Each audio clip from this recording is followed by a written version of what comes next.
Maharashtra new CM ఎవరు? Maharashtra new CM announcement అనేది అయిపోయింది.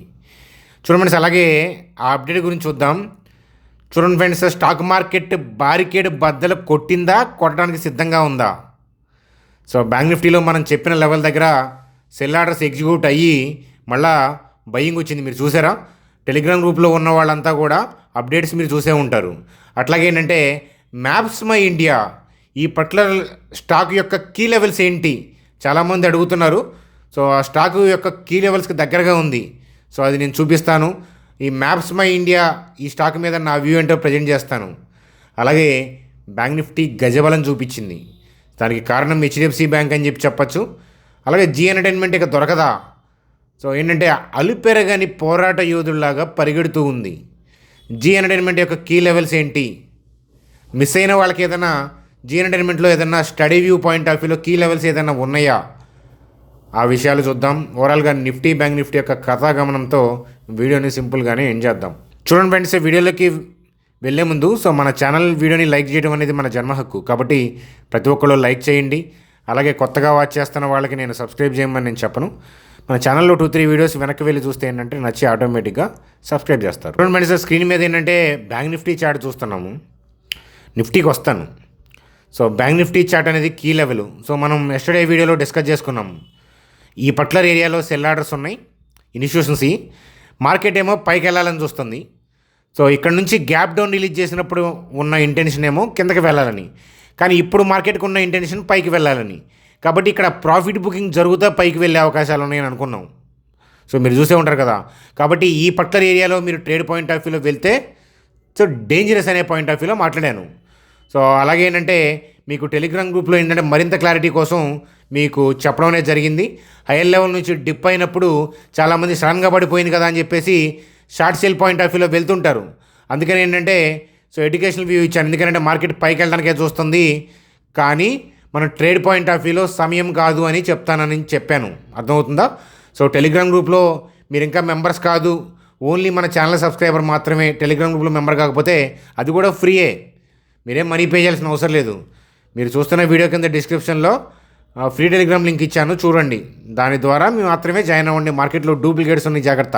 వాళ్ళు మనీ వసూలు చేస్తున్నారు, అట్టుంది వాళ్ళ పని. చూడండి, ఓవరాల్గా బ్యాంక్ నిఫ్టీ పాయింట్ ఆఫ్ వ్యూలో సో ఈ పర్టికులర్ కీ లెవెల్ దగ్గరే స్టిల్ ఏంటంటే అక్కడే క్లోజ్ అయ్యింది. కొద్దిగా ఇంట్రాడేలో దాటినా సో అది మనకు లెక్క కాదు. స్టిల్ ఏంటంటే అక్కడే క్లోజ్ అయ్యింది. అలాగేనంటే మనకి డే ఆఫ్టర్ టుమారో ఈవెంట్ ఉంది, ఆర్బీఐకి సంబంధించిన ఈవెంట్ ఉంది. అక్కడ క్యాష్ రిజర్వ్ రేషియోని తగ్గిస్తారు. క్యాష్ రిజర్వ్ రేషియో అంటే మనం నేను మాట్లాడుకున్నాం కదా, బ్యాంక్స్ ఆర్బీఐ దగ్గర, ఎవ్రీ బ్యాంకు ఆర్బీఐ దగ్గర కొంత మనీని ఏంటంటే డిపాజిట్ చేయాలన్నమాట. 4.5% చొప్పున, అంటే వాళ్ళ అమౌంట్లో 4.5% ఆర్బీఐ దగ్గర ఉంటుంది. అది దాన్ని తగ్గిస్తారని. దాన్ని తగ్గిస్తే మార్కెట్లో మనీ ఫ్లో అవుతుంది, పర్చేజింగ్ పవర్ పెరుగుతుంది, డిమాండ్ పెరుగుతుంది. సో దట్ ఏంటంటే అక్కడ ఓవరాల్గా జీడిపికి సపోర్ట్ చేస్తుంది. జీడిపి డౌన్ అయింది కదా అని పీపుల్ ఎక్స్పెక్ట్ చేస్తున్నారు. ఆర్బీఐ వాళ్ళు ఏం చెప్పలా, అంతే కదా. కానీ పీపుల్ ఊహించి ర్యాలీస్ కొడుతున్నారు. ఏమాత్రం తేడా పడ్డా, ఈవెన్ ఇన్ ఫ్యాక్ట్ వాళ్ళు క్యాష్ రిజర్వ్ రేషియోని తగ్గించినా కూడా సో మనకు ఆ న్యూస్ అప్డేట్ వచ్చిన తర్వాత ప్రాఫిట్ బుకింగ్కి వెళ్తారు. ఎందుకంటే వాళ్ళు ఆల్రెడీ ముందు నుంచి బై చేస్తున్నారు కాబట్టి ఈవెన్ పాజిటివ్ న్యూస్ వల్ల వాళ్ళు ప్రాఫిట్ బుకింగ్ చేసుకున్నా వాళ్ళకి ప్రాఫిట్ బుకింగే.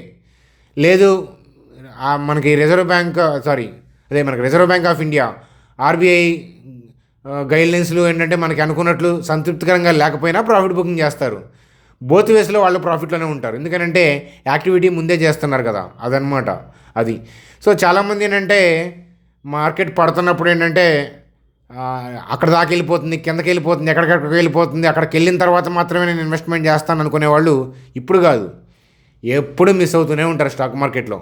అందుకే పడుతున్నప్పుడు ఏంటంటే మీ అన్నెసరీ ఎక్స్పెన్సెస్ ఉంటాయి కదా, వేస్ట్గా ఖర్చు పెట్టే ఎవ్రీ మంత్ ఉంటాయి. మీకు చెప్పా కదా, లాస్ట్ మంత్ కార్తీక మాసం ఆ టైంలో మీకు చెప్పాను.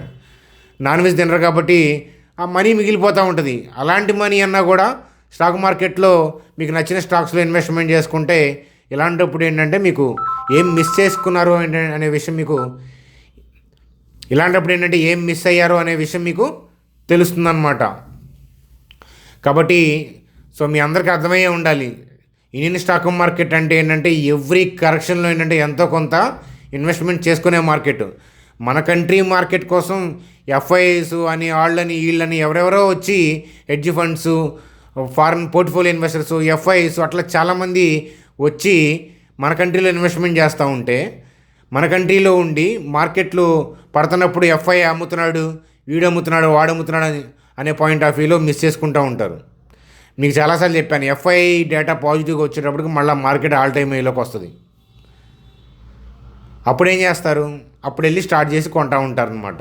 అది నిఫ్టీకిను ఇండివిజువల్ స్టాక్స్కి సంబంధం లేదు. కొన్ని స్టాక్స్ ఏంటంటే నిఫ్టీ బాటమ్ అవుట్ అవ్వకముందే అవి బాటమ్ అవుట్ అవుతాయి. సేమ్ థింగ్ ఎగ్జాక్ట్గా బాటమ్ లైన్ దగ్గరే కొంటాను అంటే అది సాధ్యం కాదు స్టాక్ మార్కెట్లో. ఇప్పుడే కాదు, భవిష్యత్తులో కూడా సాధ్యం కాదనమాట. సో కాబట్టి స్లోగా స్టాక్స్ని చూసుకొని, ప్రైస్ పాయింట్స్ చూసుకొని, లెవెల్స్ చూసుకొని, మనకు దొరికేదాన్ని బట్టి కొద్దిగా స్టడీ చేసుకుంటే ఏంటంటే మార్కెట్లో బాగుంటుంది. ఇప్పుడు ఆల్ టైమ్ హైలోకి వెళ్తే మళ్ళీ ఇన్వెస్ట్మెంట్ చేసిన వాళ్ళు కూడా వర్రీయే. ఏంటిది అది? మేము ఇంకా ఎక్కువ చేయాల్సింది చేయలేదని, చేసుంటే బాగుండేదని. సో అలా ఎప్పుడు వరి అవ్వద్దు. ఎందుకనంటే ఇంకా బాగా పడుంటే ఇన్వెస్ట్మెంట్ చేయడానికి మనీ ఉండాలి కదా మన దగ్గర. సో అందుకని ఎప్పుడైనా సరే నేను ఫస్ట్ ఏంటంటే అకౌంటు, మీరు ఎవరైతే స్టాక్ మార్కెట్లో అకౌంట్ ఓపెన్ చేసుకొని కొత్తగా వస్తారో, మీలో ఎవరైనా కొత్తగా వస్తారో వాళ్ళకి ఫస్ట్ తెలియాల్సిన పని ఏంటంటే మనీ మేనేజ్మెంట్. దాని తర్వాత థింక్ అబౌట్ ద ఇన్వెస్ట్మెంట్, దాని తర్వాత ట్రేడింగ్. అవేమీ లేకుండా డైరెక్ట్గా వచ్చి ఇంట్రాడేకి వచ్చి పడతారు, మార్కెట్ ఈడ్చి కొడుతుంది అదనమాట. కాబట్టి ఈ లెవెల్ మనం కీ లెవెల్గా అబ్జర్వ్ చేయాలి. ప్రస్తుతానికి వాళ్ళ ఇంటెన్షన్ అయితే కనుక పైకే ఉంది అని అంటే రేపొద్దున పైకి వెళ్తుందని నేనేం చెప్పలేదు, అలా చెప్పలేము. సో రేపొద్దున గ్లోబల్ క్యూస్ ఎలా ఉంటాయో మనం ఊహించగలమా? లేదు. ఎగ్జాక్ట్గా టుమారో మూవ్స్ని నేను ఎప్పుడు కూడా ప్రెడిక్ట్ చేయను, unless until some specific levels ఉంటే తప్ప. కాబట్టి సో ప్రస్తుతానికైతే ఇక్కడ ఉన్న ఆర్డర్స్ మేజర్గా క్లియర్ అయ్యాయి. కాబట్టి ఓవరాల్గా మార్కెట్ యొక్క ఇంటెన్షన్ అయితే కనుక పైకే ఉంది. మేబీ హోప్ఫుల్లీ ఏంటంటే ఆర్బీఐ ఈవెంట్ తర్వాత ప్రాఫిట్ బుకింగ్ స్టార్ట్ చేస్తారా, రేపు ప్రాఫిట్ బుకింగ్ చేస్తారా అనేది రన్నింగ్లో చూసి తేల్చుకోవాల్సిన విషయం అని చెప్తాను. చూడండి, అలాగే మహారాష్ట్ర చీఫ్ మినిస్టర్గా ఏంటంటే సో అనౌన్స్ అయింది దేవేంద్ర ఫడ్నవీస్ అనమాట. సో రేపు ప్రమాణ స్వీకారం, శుభం. సో ఇది ఒక న్యూస్ అప్డేట్గా చూడండి sir. Map my India. So ఈ పర్టికులర్ స్టాక్ గురించి మనం డీపర్గా స్టడీ చేద్దాం. సో ఒకసారి ఫండమెంటల్స్ చూద్దాం. చూడండి సార్, మ్యాప్ మై ఇండియా ఈ పర్టికులర్ కంపెనీ మంచి కంపెనీ. ఫండమెంటల్స్ మీరు చూడండి friends. Profit and loss statement, sales growth ఉంది, అలాగే ఆపరేటింగ్ ప్రాఫిట్లో గ్రోత్ ఉంది. సో మార్జిన్స్లో కూడా మంచి గ్రోత్ని కనబరుస్తూ ఉన్నారు. నెట్ ప్రాఫిట్లు దూసుకెళ్తూ ఉన్నాయి. సో బ్యాలెన్స్ షీట్ చూస్తే కనుక మీకు డెట్ ఫ్రీ కంపెనీ, ఆ విషయం మీకు అర్థమవుతుంది. సో అట్లాగే మనకి చూడండి, స్టాక్ యొక్క ప్రైస్ టు ఎర్నింగ్ 63లో ఉంది, పీఈజీ రేషియో 1.45. సో క్రేజ్లో నడుస్తుంది కాబట్టి హై ప్రైస్ టు ఎర్నింగ్లో ఉంది. హై ప్రైస్ టు ఎర్నింగ్లో ఉంది అని అంటే ఆ స్టాక్ జోలికి వెళ్ళకూడదని కాదు, వెళ్తే ఏంటంటే రిటర్న్స్ తక్కువ ఎక్స్పెక్ట్ చేయాలి, అలాగే డౌన్ సైడ్ రిస్క్ ఎక్కువ ఉంటుంది అనే విషయం గుర్తుపెట్టుకోవాలి. సింగిల్ క్వార్టర్లో మనకి కంపెనీలో కనుక డిప్ వచ్చిందనుకోండి, సో ఆ స్టాక్ ఏంటంటే హై ప్రీమియంలో ఉన్న స్టాక్స్ ఏంటంటే దడేలను పడతాయి అన్నమాట. ఆ విషయం గుర్తుపెట్టుకోవాలి. కానీ ఏ క్వార్టర్లో పడుతుందో ఆ కంపెనీ వాళ్ళే ముందే సరిగ్గా ప్రెడిక్ట్ చేయలేరు. అంతే కదా, ఎకానమీ థింగ్స్, అలాగే వాళ్ళ ఇండివిజువల్ బిజినెస్ కొన్నిసార్లు షాక్ ఇస్తుంటాయి కదా, అదనమాట. సో టెక్నికల్గా లెవెల్ చూడండి అంటే కనుక సో మనకి 1104 అలాగే 997 అనమాట. సో ఈ పర్టికులర్ ఏరియాలో ఇది కీ లెవెల్గా పనిచేస్తుంది అనమాట. కాబట్టి సో ఈ లెవెల్ దగ్గరకు వస్తే ఇన్ఫామ్ చేయండి. ఈ లెవెల్కి దగ్గర రాకుండా కూడా వెళ్ళే అవకాశాలు ఉన్నాయి. ఎందుకంటే సో ఇప్పుడు ప్రస్తుతానికి క్రేజ్లో ఉంది. అలాగే ఏంటంటే ఈ పర్టికులర్ ఏరియాలో కూడా మనకి బై ఆర్డర్స్ కనిపిస్తూ ఉన్నాయి. కాబట్టి ఈ గ్రీన్ క్యాండిల్ ఏరియాలో నుంచి కూడా తిరగచ్చు.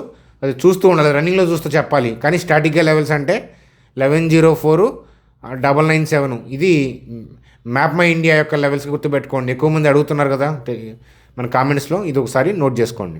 చూడండి ఫ్రెండ్స్, అలాగే జీ ఎంటర్టైన్మెంట్ నాకు తెలిసి ఈ రీసెంట్ వీడియోస్లో నేను స్టడీ యూస్ చెప్పిన స్టాక్స్లో నా దగ్గరగా ఒక 5 to 6 టైమ్స్ అన్న నేను జీ ఎంటర్టైన్మెంట్ గురించి మాట్లాడి ఉంటాను, అర్థమవుతుంది, రీసెంట్ ఫాల్ డౌన్స్లో. సో అయితే రీసెంట్గా డివిడెండ్ కూడా ఇచ్చినట్టున్నారు. అలాగే ఏంటంటే సో జీ ఎంటర్టైన్మెంట్కి పాజిటివ్ న్యూస్ ఏంటి అని అంటే చూడండి ఫ్రెండ్స్, ఇక్కడ గతంలో పనిచేసిన పునీత్ గోయంకా గతంలో పనిచేశాడు కదా తను. సో డైరెక్టర్గా, మేనేజింగ్ డైరెక్టర్గా తను పనిచేశాడనమాట. అయితే తను ఇప్పుడు ఏంటంటే ఓటింగ్ రైట్స్ ద్వారా షేర్ హోల్డర్స్ అంటే రిజెక్ట్ చేశారు.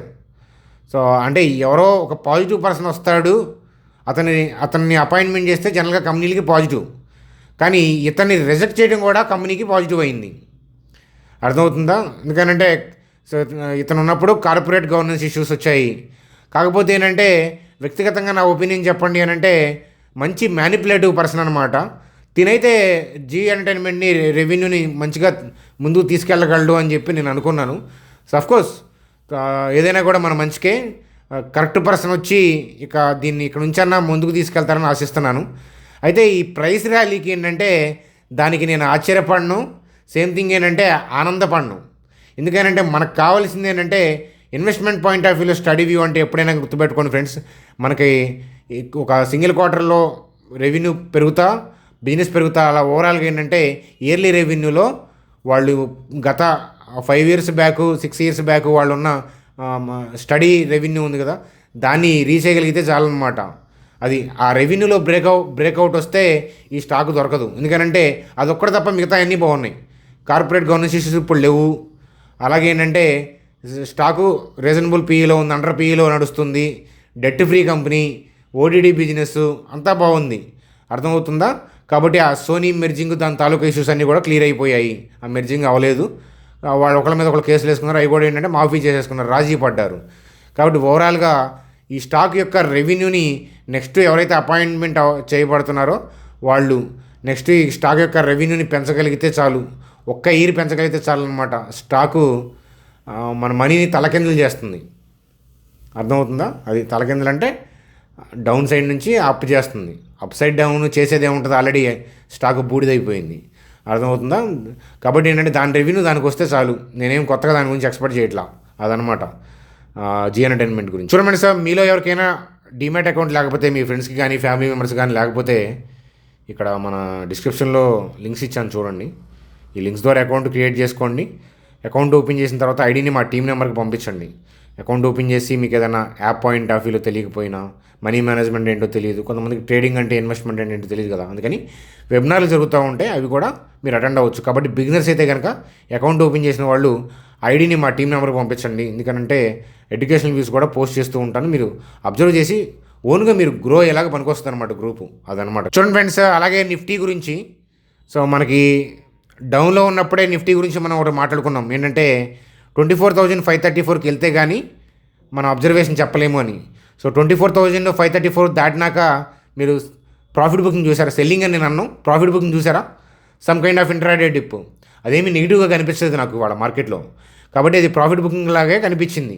కాబట్టి హోప్ఫుల్లీ ఏంటంటే థింగ్స్ అన్నీ బాగుంటే రేపు ర్యాలీ వచ్చి ఆర్బీఐ ఈవెంట్ దగ్గర నుంచి ప్రాఫిట్ బుకింగ్ చేసుకుంటారనుకుంటున్నాను. ఆర్బీఐ ఈవెంట్ ముందు, ఆర్బీఐ ఈవెంట్ అంటే ఖచ్చితంగా వోల్టాలిటీ ఉంటుంది ఆ డేలో. ఈవెంట్ తర్వాత కూడా ప్రాఫిట్ బుకింగ్కి వెళ్ళే అవకాశాలు ఉన్నాయి.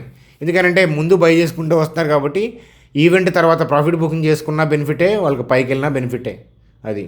సో మనం ఈవెంట్ తర్వాత మనం యాక్ట్ చేద్దాము, ఈవెంట్ తర్వాత మనం పొజిషన్ తీసుకుందాం అనుకుంటే ఏం చేసినా కూడా వోల్టాలిటీలో కొట్టుకుపోతారు. అదనమాట. కాబట్టి చాలా జాగ్రత్తగా ఉండండి. ఏదైతే మనం లైన్ తర్వాత సెల్లింగ్ జరుగుతుందేమో అబ్జర్వ్ చేద్దామని చెప్పాను, ఆ లైన్ తర్వాత ఏంటంటే ప్రాఫిట్ బుకింగ్ కనిపిస్తుంది, సివియర్ కైండ్ ఆఫ్ సెల్లింగ్ అనేది కనిపించట్లేదు. కాబట్టి ఏంటంటే మనం ఇంకొంతకాలం వెయిట్ చేయక తప్పదు. చూడండి సార్, మరి ర్యాలీ అవుతుంది కదా, పైకి ఎగబడి మనం కూడా కొనుంటే బాగుండేది కానీ అనుకోవచ్చు మీలో. కొనుక్కునే వాళ్ళు కొనుక్కోండి, అది మీ ఇష్టం. కాకపోతే చూడండి, రీటైల్ పీపుల్ 1 lot 2 lotsతో చేస్తారు కాబట్టి అప్ ట్రెండ్ నడుస్తున్నప్పుడు రీట్రేస్మెంట్స్ ప్రాపర్ లెవెల్ నుంచి ట్రేడ్ చేయడం ఈజీ. అలా కాకుండా మార్కెట్ యొక్క బ్రాడ్ డైరెక్షన్ పైకే కదా, అప్లో ఉంది కదా అని చెప్పి డైలీ బై చేస్తాను అని అంటే మధ్యలో ఏదైనా గ్లోబల్ క్యూస్ బ్యాడ్ అయినా, లోకల్గా ఇక్కడ టర్న్ అయినా, అలాంటప్పుడు ఏంటంటే హెవీగా నష్టపోతారు. అర్థమవుతుందా? సో ఇలా బ్రాడ్ వ్యూని బేస్ చేసుకొని డైలీ బై చేసుకుంటా పైకి వెళ్తుంటే బై చేసుకుంటా వెళ్ళేవాళ్ళు, అది హెచ్ఎన్ఐస్కి, ఇన్స్టిట్యూషన్ ప్లేయర్స్కి సాధ్యం అవుతుంది. 1-2 లాట్లు చేసే రీటైల్ పీపుల్ ఏంటంటే రీట్రేస్మెంట్స్ కోసం ఆగి చేయాలి, అది రీట్రేస్మెంట్ కోసం ఆగి చేయాలి. లేదా మార్కెట్ డిస్కౌంట్ మోడ్లో ఉందనుకోండి, నిఫ్టీ ఒక 20%, 25% పడింది, ర్యాలీస్ అవుతూ ఉంది, స్టార్ట్ అయ్యి బాటమ్ అవుట్ అయ్యి ర్యాలీ స్టార్ట్ అయినాయి. అప్పుడు ఏంటంటే చాలా వాటిలో ఆపర్చునిటీస్ దొరుకుతాయి. కానీ ఏంటంటే మార్కెట్ ఆల్ టైమ్ హైలో ఉన్నప్పుడు ఏంటంటే సడన్గా ఏదైనా బ్యాడ్ న్యూస్ వచ్చినా, గ్లోబల్గా ఏదైనా అలజడి వచ్చినా ఏంటంటే ఇబ్బంది పడతారు. సో ఆ విషయం మీకు కూడా తెలుసు కాబట్టి ఏంటంటే ఆ విషయం గుర్తుపెట్టుకోండి. రీట్రేస్మెంట్స్ కోసం వెయిట్ చేస్తున్నాను. అది ఫ్రెండ్స్ మనకి ఈరోజు వీడియో. సో కుదిరితే నైట్ చాణక్య స్టాక్ ట్రేడర్స్ వీడియోలో మరిన్ని అప్డేట్స్తో కలుద్దాం. మీకు ఏదన్నా ఇవాళ మంచి న్యూస్ అప్డేట్ అనిపించి నేను కవర్ చేయలేదనిపిస్తే కనుక మీరు కామెంట్లో పెడితే వాటి యొక్క డిమాండ్ని బట్టి వాటి యొక్క అవసరాన్ని బట్టి నేను వీడియోలో ఇంక్లూడ్ చేసే ప్రయత్నం అనేది చేస్తాను. Bye friends, good day.